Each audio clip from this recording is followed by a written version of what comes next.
Hello, everyone. All right, up next, we will have our keynote address by Valerie Segrest. Valerie Segrest is from Muckleshoot, is a native nutrition educator who specializes in local and traditional foods. As an enrolled member of the Muckleshoot Indian tribe, she serves her community as a native foods educator and food systems strategist. She is the Regional Director of Native Food and Knowledge Systems at the Native American Agricultural Fund. She has co-authored 2 books, Feeding the People, Feeding the Spirit, Revitalizing Northwest Coastal Indian Food Culture, and Feed 7 Generations, a Coast Salish recipe book. Valerie received a Bachelor of Science in Nutrition from Bastyr University, is that right? Bastyr University, forgive me, and a master's degree in Environment and Community from Antioch University. She is a PhD student at the University of Washington's College of Built Environment. Valerie aims to inspire and enlighten others about the importance of a nutrient-dense diet through a culturally appropriate, common-sense approach to eating. So without further ado, please welcome Valerie Segrest.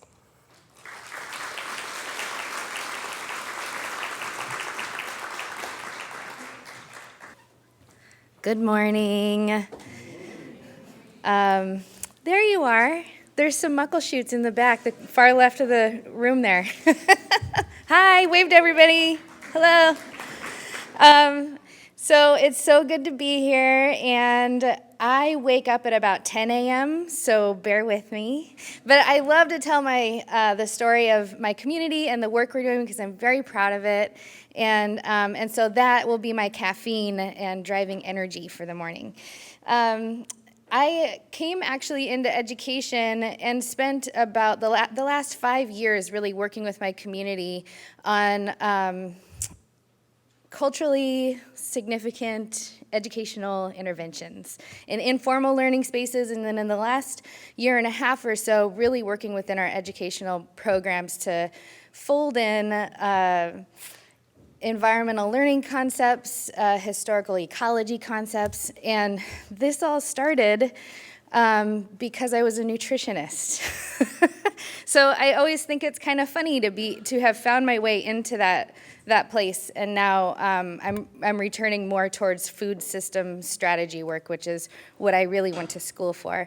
But I started my career as a nutritionist in my community, working for the tribal school, the Muckleshoot Tribal School, which is a K-12 campus, managing the kitchen.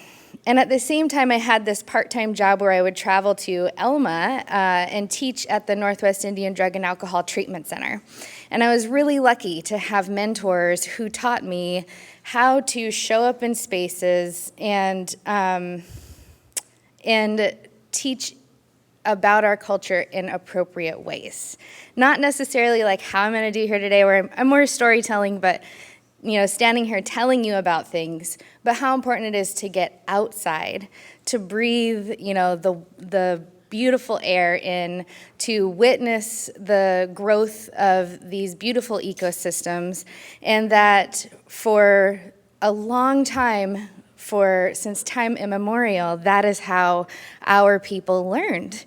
That our first form of literacy was reading the landscape for the purposes of hunting and harvesting and fishing. And so in so many ways, when I carried that work for my community over the last couple of years, my community, the people, and probably more importantly, the land, were the curriculum.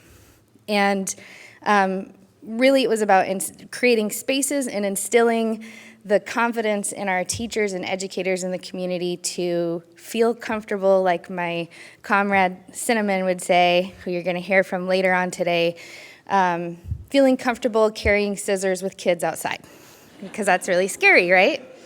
So that's how I came into this space. But also I want to say, working at a treatment center with all entirely Native population who had gone through incredibly traumatic experiences in their life, really witnessing the power of putting a plant in someone's hand that this light turns on inside of them, and they remember their grandmother and the way she used that plant. They remember how to harvest it, the name of it, the traditional language, of that plant.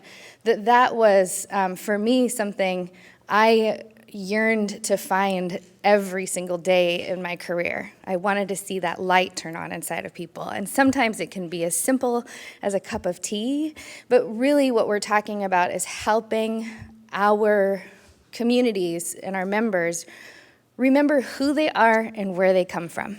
That's the medicine we're all after. And I was just reading an article this morning about adverse childhood experiences. How many of you have heard about ACEs? Which is sort of devastating to me because I spent the last 10 years trying to figure out systems strategies for increasing access to traditional foods and medicines and that knowledge system, because I believe that when we have access to those things, we can heal and thrive as a community once again. But it also turns out that these adverse childhood experiences are things that happen to us in our lifetime that are more detrimental to our health than diet and lifestyle are, actually. That those things can be transmitted through generations. And so I'm here to remind you all today, I think that that's the lesson and what I'm hearing today, is how important our work is in this lifetime to heal our own stuff, Because when we give birth to our children, we're giving birth to our grandchildren, really. That my little 4- and 6-year-old, my little grandchildren are inside of them. And so I have to model and emulate for them really well what it looks like to manage stress, to take care of ourselves in a really good way so that my grandchildren have a chance when they're born in this world. Because as I'm about to go through this with you, we had 14,000 years of learning in a way that I'm going to share with you in a couple of slides, where we're outside on the landscape, in community, no age segregation. At a very young age, kids were able to identify plants and know things really well. But not that long ago in our recent history, we had people come to this land. And just prior to Captain Vancouver entering the Puget Sound, we had experienced about 100 years of pandemics, of measles, smallpox, influenza that swept through this land and wiped out longhouses in a matter of days. This is really significant because certain knowledge systems were held in certain longhouses, and in a matter of days they were wiped out.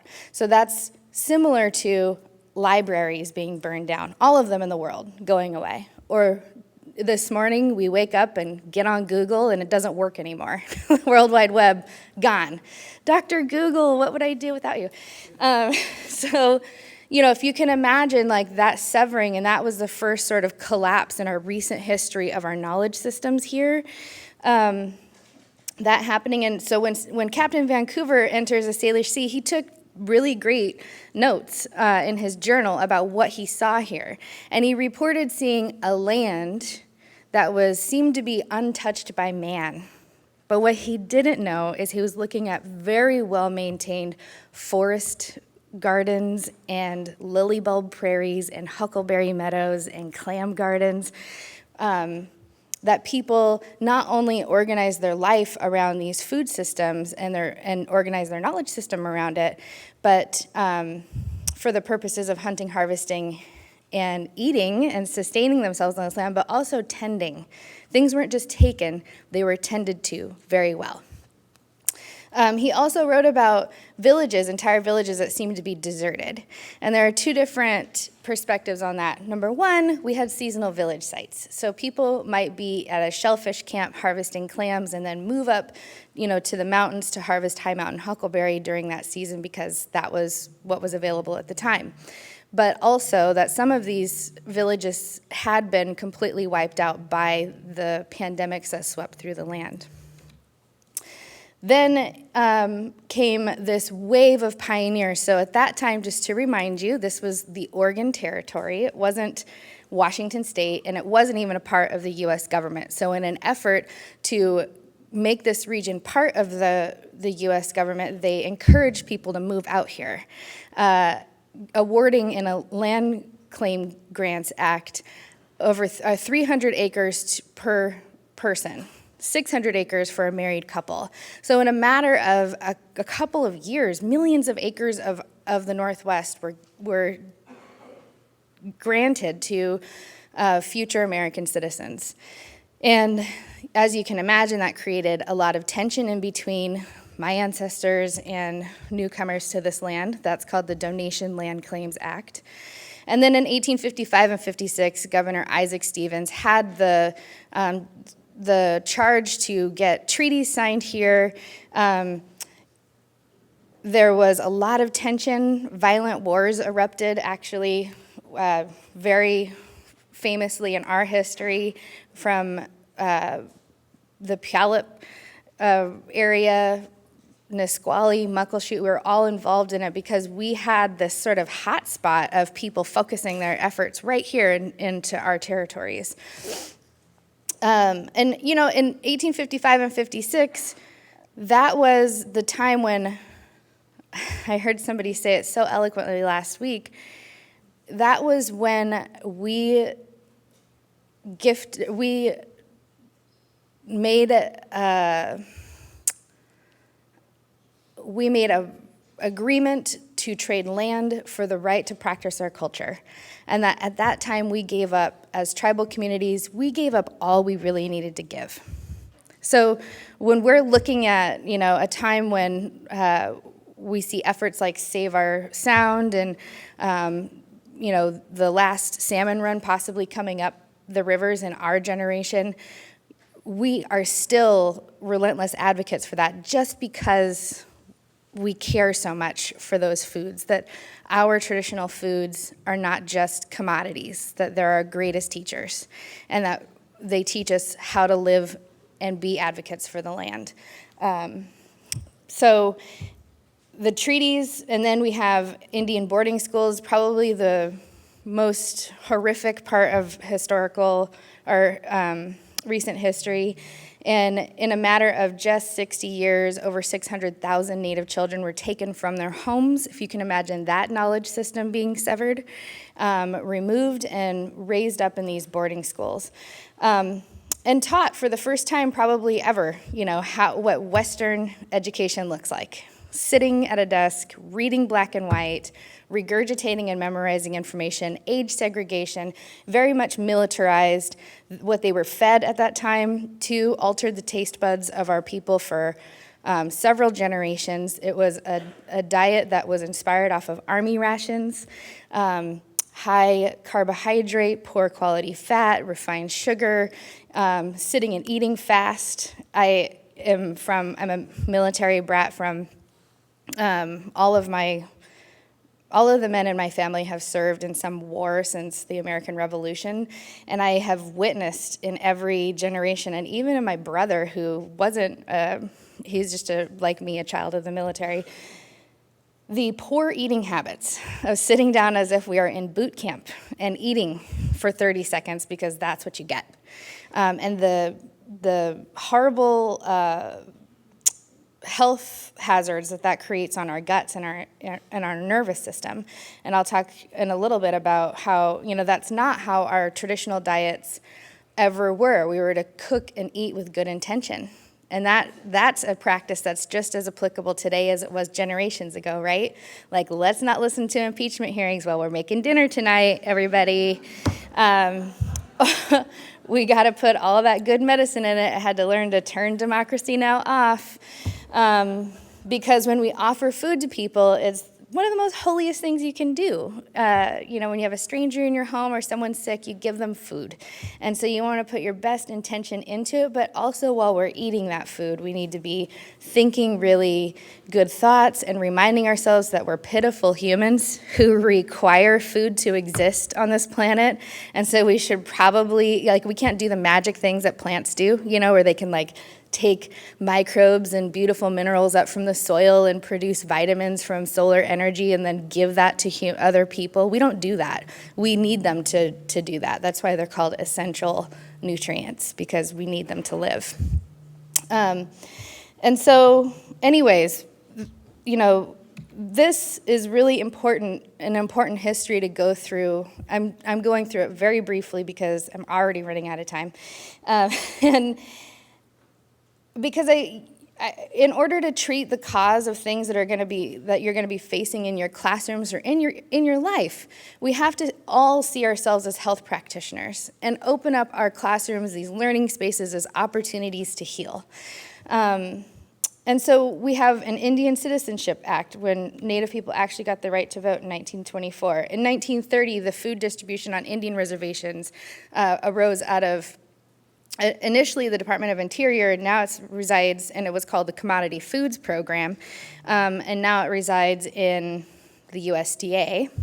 And that's the work that I'm now focusing on doing, is trying to get all of the efforts from the Farm Bill that came out, for the first time in history, Native America united and went after the USDA, their Farm Bill that comes out every other year, every 3 years, and pushed for legislation to have provisions happen in it to make a more culturally appropriate food system available in our country for Indian country.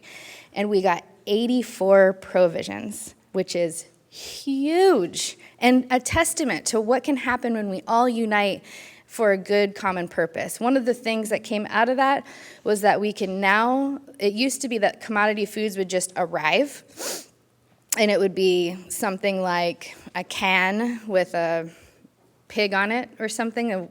It wasn't labeled correctly at all, or flour with maggots in it. And now, fast forward to 2019, we have the ability and the power to self-determine what goes into the food distribution program. And that means that we can even open up contracts with our tribal fishermen to do it, our local berry growers or harvesters, and so those are the systems that we're trying to create. And I tell you that because we're in a time of, this is all about survival. This is about people getting through, 200 years of just trying to live and keep living on this land. But we're in a time where we have opportunity in front of us, and we have to connect those dots and instill confidence in people. I think this 10 years of this summit is a testament to that. That 100 years ago, if I were standing here telling you these things, I'd probably be killed or put in jail. And here we are, a beautiful group of people who are all going to go out there and carry this really good work in the world. Like, that's a testament to how far we've come, but we still have a lot of work to do, right? In a way where you're managing your stress so your grandchildren have a chance in the world. In the 1950s came the first documented case of diabetes in the Pacific Northwest. This is important because now diabetes is at epidemic levels, and that's really why I started doing this work, because I got tired of seeing my elders suffer from chronic diseases that are totally preventable from good nutrition. But also, it turns out along the way I've learned it's also about managing stress. It's also about addressing generational trauma. And most importantly, for me as a nutritionist, I couldn't be the kind of person that sat behind a desk and told people to eat a diet that I knew they didn't have access to or knowledge of. And so I had to go out there and create that system. Probably the most popular in recent history of awareness of a food revolution would be the fish wars in the Pacific Northwest, the Bolt decision. There are going to be some resources that I'm going to share later where you can go and utilize some class lessons and stuff to put into your classrooms or learn more about it. But this was really significant, and it's in recent history. And it didn't just end in 1974 when Judge Bolt made a really important decision upholding the right for for tribal communities to harvest salmon. But my husband, who is a fisherman and whose ancestor was born right here in Commencement Bay, Quilton, he talks about being 3 years old on his parents' boat in Elliott Bay, and gunshots flying by their boat. So this is in our lifetime. It's not some distant past, right? And then in 1978 came the American Indian Religious Freedom Act. Up until this time, it was totally it was a common story for our community to be put in jail for potlatching, for food ceremonies, for our secret society ceremonies. Those things were all held underground. And for all these reasons, in understanding that history, it makes sense to me when my community says, maybe we shouldn't be sharing this knowledge, you know? Maybe it was never meant to be spoken of, that nettles will give you strength. So I carry that very close to my heart when I'm working in this realm, because it turns out that there are things that are appropriate to share. I had a beautiful conversation with a Yakima food ceremony leader this weekend who told me, you know, there are traditionalists in our community who are upset when we put huckleberries in gardens because that's not where they belong. Or when we're out there sharing, you know, about this medicine from this root in the high elevations. And I had to take them to Walmart and show them that it's on the shelves there now. So our people should have access to part of that knowledge. They should know, you know, on a deeper level about those plants and those systems. But there are, just for me, my relationship with plants is like my relationship with people. I have best friends who I would never share all their secrets about, right? Like, there is just stuff that just, like, with a look of an eye, you have that friendship with someone that you would never go out there and publicly tell all of their deep, dark secrets. There are things about that plant that only I know. But there are characteristics about it that are obvious that we can share. And there's scientific evidence out there and nutrient analysis that we can share. And so we piece together those things and instill them in curriculum that makes sense and in learning styles that are appropriate. And that's really the work of what we have been working on in the last 5 or 6 years. I'm really lucky to have incredible mentors who have been doing this work long before I was, not to like age them or anything, but they have given me sort of like the fast track of how to do this work. And obviously, you know, I come from nutrition, geeky scientific stuff, and then just my love affair with the land and the ecosystems. I am not a classroom teacher, but I do know a lot about what's fun, and I also know how not to teach, because I was that student in the room that was always like in the back causing problems because I was bored most of the time, death by PowerPoint, like I'm kind of doing right now. But one of them is Will Bill, who is in the very back of the room. Hi. He's got this fancy hat on. See him, everybody? Okay. That is one of my mentors, and I'm very proud of him. And right now, he has just stepped into the role as the Muckleshoot Director of Culture, and which is huge. He has been doing it for a long time, but we have new charges in the community to take care of, and so it's sort of an every day is a new day thing, right, Will? But he's also the only person I've ever worked for in Muckleshoot. So he helped support, you know, the work of the food sovereignty effort, the work that came out of the tribal school kitchens, and for the last 5 years, the traditional foods program that we launched. So this is his program. This is how he's showing up in the community. And Will and I talk a lot about not posing our culture as if it were a distant past, but that it were alive. It's something that's alive still, very much so, and that our work is just to help people remember what they already know. And so this is some of the work that they are doing, and I'm Muckleshoot, so of course I'm bound there for eternity, and I will help out in any way possible. But just to take you through a practice of how important, how we go about this in tapping into what you all already know. I'm going to show you a logo. Tell me what it is and what it's good for. And where probably the closest one is, just joking. How about this? Starbucks. And what's Starbucks good for? Coffee. And what does coffee do for you? Gives you energy. Yes, life, right? I take my coffee very seriously. How about this guy? Quaker Oats. What do Quaker Oats do for you? Oatmeal. What's oatmeal good for? Heart health. How about this? French fries, McDonald's. And what's McDonald's good for? Somebody always says diabetes. How about this one? And what's Pepsi good for? It's okay, I won't judge you. Yes, sugar. Okay, now, how about this? Nettle. Yep. And what's nettle good for? It can support digestion. It gives you strength.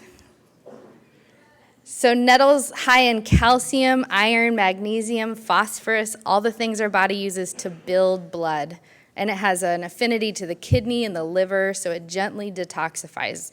So it helps us build up strength and let go of things that we don't need anymore. How about this?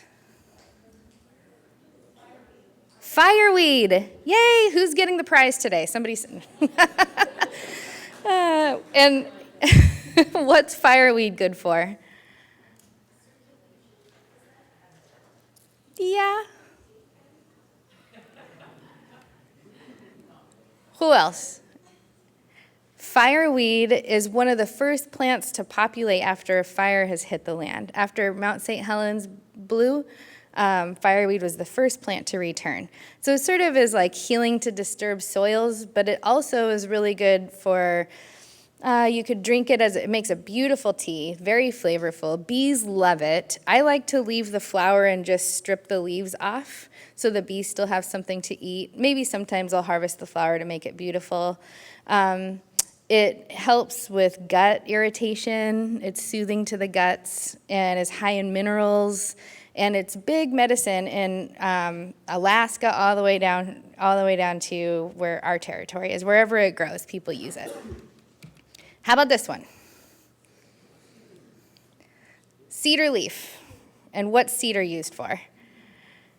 If you ask any Coast Salish person, they'll tell you what isn't it used for. It's our clothing, it's our basketry material, it's our transportation. We use cedar for canoes. The inner bark is used for baby diapers. The leaf is an incredible antifungal. It is the sacred fragrance of all that is good in this world, cedar. Okay, how about this one? Cattail, and what do we use cattail for? Now people are just mumbling, like, what's going on? So it is, it's a food in the early spring. You can eat it. You want to harvest it from very clean areas because it is an environmental uptaker. So if there's any junk, it'll take it on, and then it will definitely make your lips feel numb. So make sure you have like running water, and it's a really clean area. The cob can be eaten. It is used to make mats that people still sit on and dry plants out on, or use as dividers in longhouses. So lots of good use. And the purpose of this exercise is to say that the average American child and adult can name thousands, they can identify thousands of logos and less than 5 native plants. But it is our human superpower to be able to look at something, identify what it is and what it's used for and what it's good for and how it benefits us. So it's just about shifting our focus. It's not, when I first started doing this, I thought, I will never know all of the plants out there. And I don't, but I can drive about 60 miles down the highway, and miles per hour down the highway, and spot plants out on the hillside now, because I've built up a muscle, a memory muscle that's looking for certain things and understands where things are at in the season. And we can do that. You can do that. And you don't have to do all of it all at once, right? That's our teaching too. We don't teach all of our kids all the same things. We teach each child something different, because if they all knew everything they needed to know, then we wouldn't need each other and the whole world would fall apart. Isn't that extreme? That's why I say it like that, because it's extreme.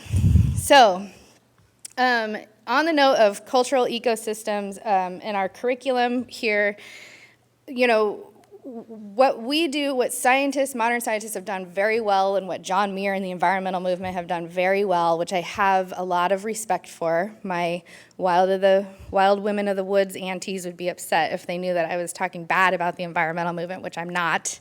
I'm just saying it came out of literature that promoted the idea that every time man steps into nature, we wreck everything around us. And that is the exact opposite of how the wild is tended. That we have always looked at a system and found a point of intervention where we could leverage it and make more abundance in the future. So harvesting in a good way and understanding your ecosystem and seeing yourself as a human being being a part of the ecosystem and that ecosystem shaping who you are is culture. And it is what cultural ecosystems is all about, that we can study the system and see ourselves as human beings inside of it. And for Coast Salish ancestors, those things were inextricably intertwined. They weren't separate. So it turns out that there are wonderful curriculum writing opportunities around that. Also, teaching the methods of cultivation, tending the land, how Captain Vancouver thought he was looking at land never touched by man, but people, I have a problem with the term even foraging, because it sort of evokes this image of people stumbling through the woods, picking mushrooms and bark off of trees, but really there were special places in which people would go to, and they would tend that place. They would dig, they would weed, they would trellis the wild strawberry at the base of the Huckleberry. They would burn the landscape, and they wouldn't. And it's not just going out there and scorching the earth. It is a tended burn. But nowadays, Smokey the Bear does a really good job at scaring us around burning land. Camas Prairies are a really great example of that. How many of you have seen a Camas Prairie in full bloom? Oh my gosh, yay, there are some of you. And I encourage you this year, if your mother is nearby, on Mother's Day, take her to a Camas Prairie. Your closest one here, that's gonna be like really cool to see, is just south of Olympia in Chehalis, the Chehalis Valley, and in fact, when Lewis and Clark came into the Chehalis Valley, they thought they were looking at a body of water, but they were looking at camas in full bloom. And this prairie only blooms about 3 to 4 weeks out of the year, and it's typically around Mother's Day. So just be looking around. But just so you know, historically, we would be able to walk through Camas Prairies from Canada into Northern California. Nowadays, less than 3% of them are still intact. They were brought here via glacier about 10,000 years ago. So if you can imagine right now where we are, a glacier about 1.5 miles above our head, coming down and retreating and coming. This happened 4 times, and it tilled up the soil, and it brought these Camas bulbs over here. I like to think of it as like an old grandma who is giant and clean and cleared up the land and gifted us all this beautiful food. That is now what we call the I-5 corridor. And the whole shopping mall center, everything, it turned out that Camas Prairies were the easiest place to build. And so a lot of urban sprawl happened in these areas. And some counties, like King County, for example, will tell you that there are no more Camas Prairies, but there are fractions of them left. Our closest one in Muckleshoot Muckleshoot Prairie was an old prairie, and now it's dairyland. And Covington used to be a 240-acre prairie called Jenkins Prairie, and now we have about 5 acres left. And they're owned, one of them's behind Multicare, and the other one's owned by a private landowner who can't seem to figure out if he wants to sell it or not. So Camas are 2 varieties, common and great Camas. They're bulbs, and I don't think that there's a picture in here. They're a little bulb that people would harvest for those 2 or 3 weeks out of the year. And our communities would gather on the edges of the prairie and start working towards the center. And once they met the center, they dig this big earthen oven trench out, and they would roast those bulbs for 2 days. And it was a person's gift to be able to smell when exactly that Camas bulb was ready to be unearthed. And that process would roast it in such a way where inulin became bioavailable in the bulb. And inulin is something our body uses to build our immune system. It's a prebiotic, which sort of sets the stage for probiotics and all that good gut bacteria to happen. It was the only starch, one of the only starches in a Coast Salish diet.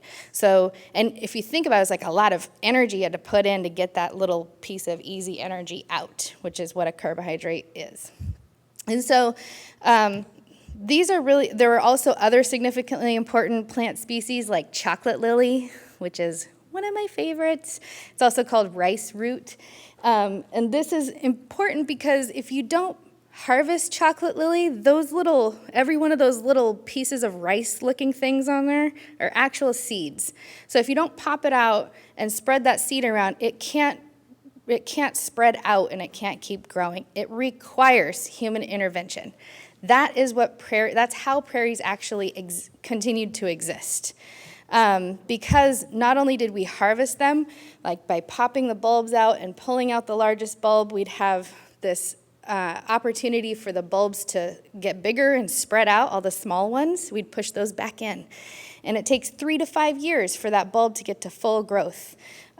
So you had to harvest it, otherwise it would have disappeared. So when I see a Camas Prairie, I know I'm in a place that's been tended to by my ancestors for 10,000 years, which is a really long time. That's like Rome wasn't even a dream, and that's what we're trying to teach in our classroom. Woolly mammoths were walking around the land at that point. So if we hadn't been taking care of those Camas Prairies, they would have been encroached upon by lowland forest succession a long time ago. So it was a garden that we tended to for a long time. Mountain huckleberry meadows are another great example of that. And by the way, we spent the last 18 months working with our tribal school doing this training with our teachers out in the field. We took them to a Camas Prairie. We taught them about the historical ecology. We were digging Camas bulbs up. They have lessons written out on it and activities around it. And if you as a teacher, if you're an educator in here trying to figure out where to go in these spaces, lean into state parks. They are dying to partner with education. They have all these ecosystems that I'm going through. Mountain huckleberry meadows, another place where people would gather and convene and organize themselves. We have over 13 different varieties of huckleberries that grow here in the Northwest. How many of you have had a huckleberry before? For those of you who are not raising your hand, you're making me very sad. You really should have a huckleberry in your lifetime. It's really important. But 13 different varieties that grow here, and people would harvest them as they would ripen through the season. They are the only fruit that does not raise blood sugar. In fact, they balance blood sugar. They have an affinity to our small vessels in our body, like behind our eyes and in our kidneys. They help gently dilate them and return and restore function in those areas. So people who have some symptoms of some of the symptoms of diabetes or poor health outcomes, huckleberry is big medicine for them. And it turns out that so is blueberry. Blueberry is a very close relative of huckleberry. So if you're like, darn, I don't have time to go up to the huckleberry meadows, go to Safeway and buy some blueberries. And probably the one in the frozen section at this point. Because they're picked at the height of their season, frozen right there, and they're the hidden gem of the grocery store, is the frozen fruit and vegetables, okay? Just my pro tip. But we took teachers up to our huckleberry meadow, and I made them hike in like 2 miles. And they were all like, I hate you, Val. Why did you bring me here? Why didn't we just stop at the switchback like 2 miles down the road? But I wanted them to see this area, this particular meadow, where people would convene, they'd play bone games and have horse races, and that there was an archaeological dig site, one of the oldest in the Cascades, that's right here in our territory, of 5,000-year-old log that showed people, evidence of people drying out huckleberries on a smoked log, which I need to do in my life, like smoked huckleberries. Doesn't that sound amazing? And so our ancestors had been in that space, and we needed our children to be there too, to make that hike in, to feel that pride. And many of them, at the end of the day, were in tears from their experience out there, and probably because they were exhausted from hiking so much. But they were very grateful for the opportunity to get out there, because for a long time we had been telling our teachers, teach Muckleshoot culture, but not really showing them what it's all about. And so that had been our intention all along. We also talked about food forests. This last year during our Teachers Institute Summit, we took them to the Federation Forest, which is a special partnership we had with the state parks. It's an amazing food forest that has lots of opportunities to teach in it. Wild berries, we talked about wild berries. We measured the circumference of a tree and did STEM learning activities with them. You're going to hear all about all that stuff when you go to the Muckleshoot Technology session with Leslie and Cinnamon this afternoon. But we talked about the medicine of cedar. And we already talked a little bit about this, but all the uses for it, how important it was, how significant this tree is in our life, and how it upholds our culture. And so here they are in the forest with Leslie, who you'll see later, getting them all out there. We also took them to, this year, we took them to Vashon, which is where the tribe has a shellfish garden, but we also took them to Saltwater State Park and partnered with the Parks Department there.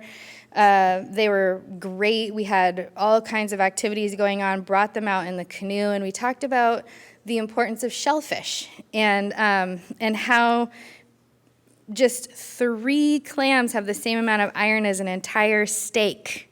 So our traditional foods diet is low calorie but incredibly nutrient dense and doesn't take a lot. But we also talked about how important shellfish are to cleaning up our environment and maintaining our water. I mean, I'm so enamored by bivalves and how they can filter over 30 gallons of water a day and how important that is to be out there cleaning up our waters. We partnered with Mo Major. He was working for the Department of Natural Resources, and I think now he's at the Department of Fish and Wildlife.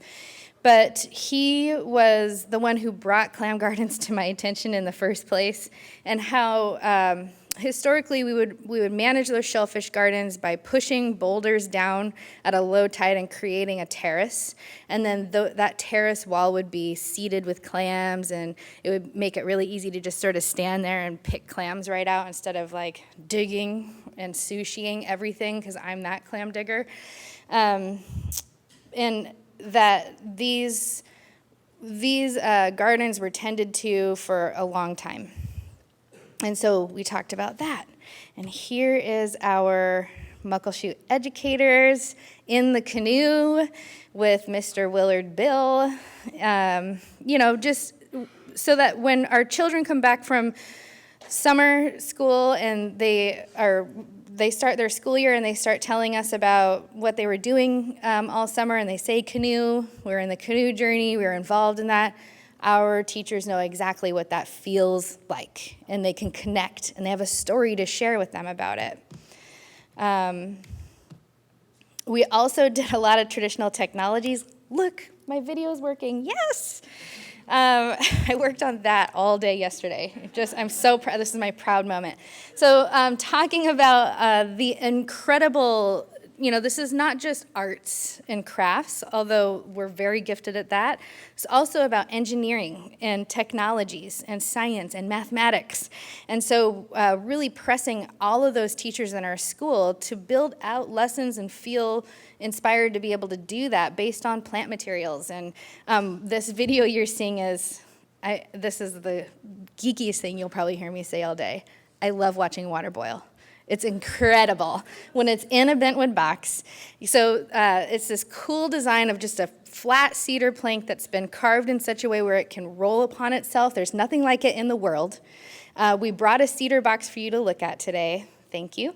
And what you do is you fill that thing up with water and you heat lava rocks really hot and you drop them in one at a time, and then all of a sudden this freaking magical moment happens where the water boils, and you throw all your potatoes or whatever in there, cover it up, and let it sit for about 45 minutes, and it steeps this beautiful soup. In my opinion, I think this is where stone soups came from.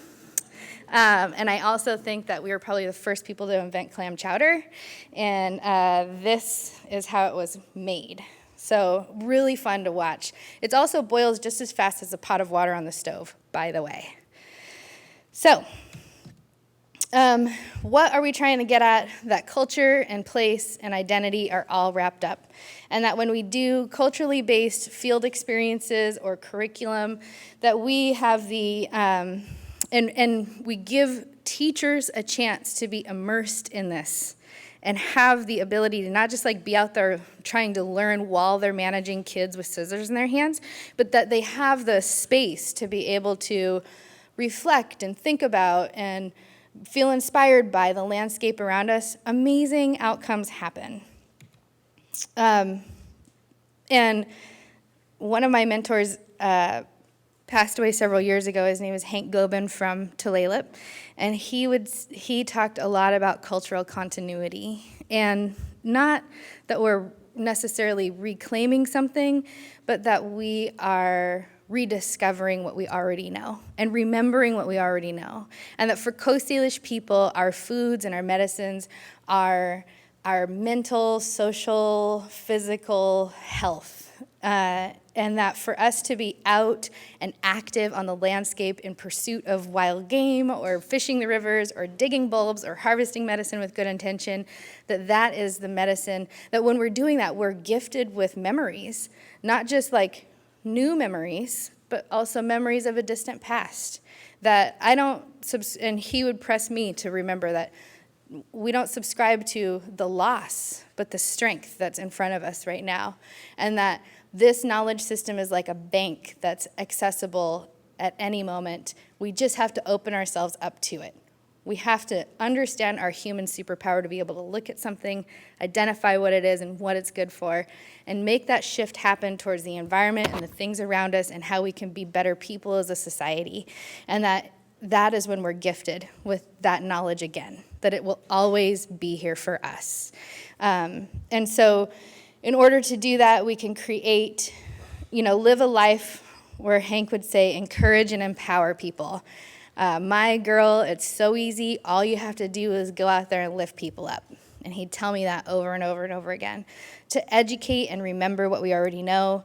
To promote active generosity. He'd say our people were judged by their generosity, that we are a generous people always. And citizenship, that we are always involved in it. These things, the social ecology, the cultural ecosystems that I'm sharing with you, they're our social fabric. They're the stitch that held it all together was the power of the people and our sacred relationships with those things. And that ultimately we promote a sense of belonging, which is what we as human beings are all craving, a place to feel where we belong in community, in a system, in the environment, in your family, in your life, the way you're carrying your work, that we are always seeking out a sense of belonging somewhere. And you can find that because even when you don't know who you are, the land remembers who you are. And that's the medicine that we're all after. And so in closing, these are just some of our teachers' reflections that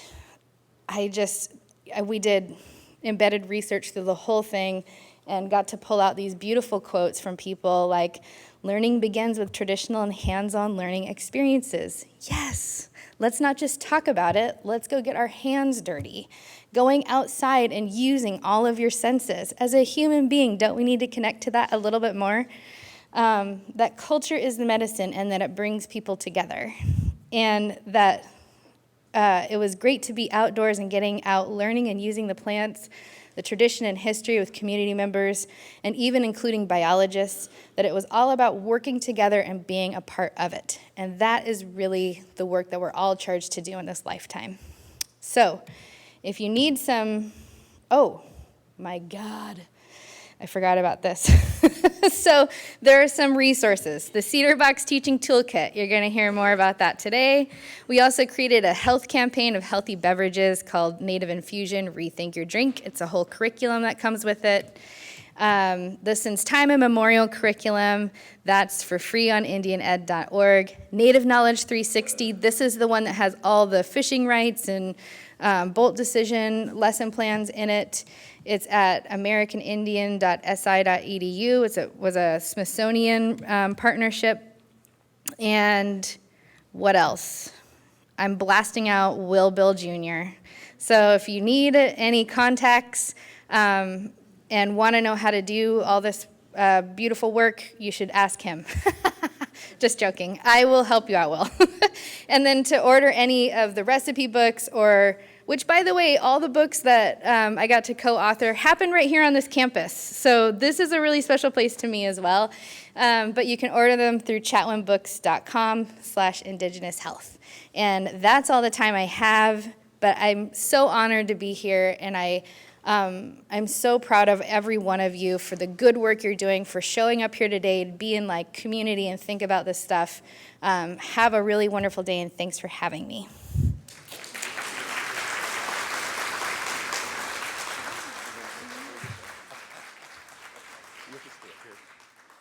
So I know we're not on the agenda, but we're going to, since we're indigenizing education, but we want to honor Valerie's work and her transition into her new position and all the great work that you're doing. So I've asked my son and my nephew here and a good friend here to come up. We're going to sing an honor song for Valerie and all the work you're doing in your transition. Gives you a chance to stand up too, so we've been sitting. So, but we're going to honor her from, you have to come stand out here. Oh my God. Out here. Thank you.